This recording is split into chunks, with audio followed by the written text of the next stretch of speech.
Pada hari ini kita akan membahas Wahyu 14 ayat 1-5 dengan tema setia menang pujian gegap gempita di Sion yang mulia. Demikianlah firman Tuhan, dan aku melihat sesungguhnya anak domba berdiri di bukit Sion bersama-sama dengan dia 144.000 orang, dan di dahi mereka tertulis namanya dan nama Bapanya.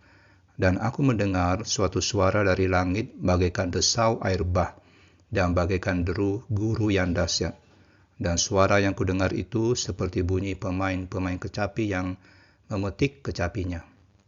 Mereka menyanyikan suatu nyanyian baru di hadapan tahta dan di depan keempat makhluk dan tua-tua itu, dan tidak seorang pun yang dapat mempelajari nyanyian itu selain daripada 144.000 orang yang telah ditebus dari bumi itu. Mereka adalah orang-orang yang tidak mencemarkan dirinya dengan perempuan-perempuan, karena mereka murni sama seperti perawan. Mereka adalah orang-orang yang mengikuti anak domba itu kemana saja ia pergi. Mereka ditebus dari antara manusia sebagai korban-korban sulung bagi Allah dan bagi anak domba itu. Dan di dalam mulut mereka tidak terdapat dusta, mereka tidak bercela. Saudara, Wahyu 14 ayat 1-5 ini memberikan gambaran yang menakjubkan tentang kemuliaan yang menanti mereka yang tetap setia di tengah penindasan dan godaan.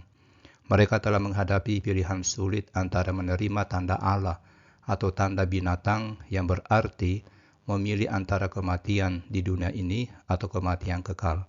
Namun dengan iman, mereka memilih berpihak pada Allah dan Kristus, dan sekarang digambarkan berada di Gunung Sion, menyembah bersama Sang Anak Domba. Yohanes melihat anak domba berdiri dengan gagah di Gunung Sion, menantikan kedatangan para orang kudus yang menang. Apakah ini terjadi di bumi atau di surga masih diperdebatkan. Tetapi jelas ini adalah penglihatan tentang realitas mulia yang akan terwujud di bumi. Bersama anak domba, Yohanes melihat 144.000 orang yang memiliki nama anak domba dan bapa di dahi mereka. Kontras dengan mereka yang menerima tanda binatang. Angka ini melambangkan seluruh umat Allah yang berada di bawah perlindungannya. Saudara, pemandangan ini menyajikan kontras yang mencolok. Sementara penduduk dunia berencana perang bersama trinitas palsu, umat Allah justru menyanyikan pujian kemenangan bersama anak domba. Pujian mereka digambarkan seperti deru air bah, guntur dahsyat dan petikan kecapi, melambangkan luapan sukacita dan penyembahan yang tidak terbendung karena kemenangan besar Kristus.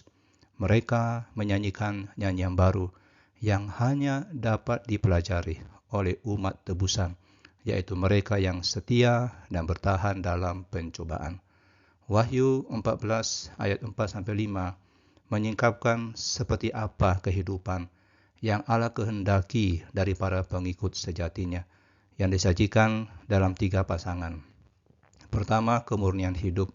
Tidak mencemarkan diri dengan perempuan. Ini bukan tentang selibat, melainkan kiasan tentang komitmen untuk tidak terlibat dalam percabulan rohani dan mengejar kenikmatan duniawi. Mereka menjaga kemurnian hidup dari godaan dosa seperti prajurit dalam peperangan suci. Yang kedua, relasi dengan anak domba. Mengikuti anak domba kemana saja ia pergi, siap menyerahkan segala sesuatu, bahkan nyawa sekalipun demi Kristus. Mereka juga ditebus oleh darahnya dan dipersembahkan kepada Allah sebagai korban sulung. Dan yang ketiga, kualitas moral. Tidak bercela dalam perilaku etis, khususnya tidak berdusta. Dan ini terutama merujuk pada komitmen untuk menolak ajaran sesat dan berpegang teguh pada kebenaran. Jadi saudara, bagian ini menggambarkan komitmen mutlak kepada Allah, kesediaan total untuk mengikuti Kristus, dan keteguhan dalam berpegang pada kebenaran di tengah godaan dan penindasan. Mereka yang tetap setia akan menerima kemuliaan bersama anak domba. Mari kita berdoa.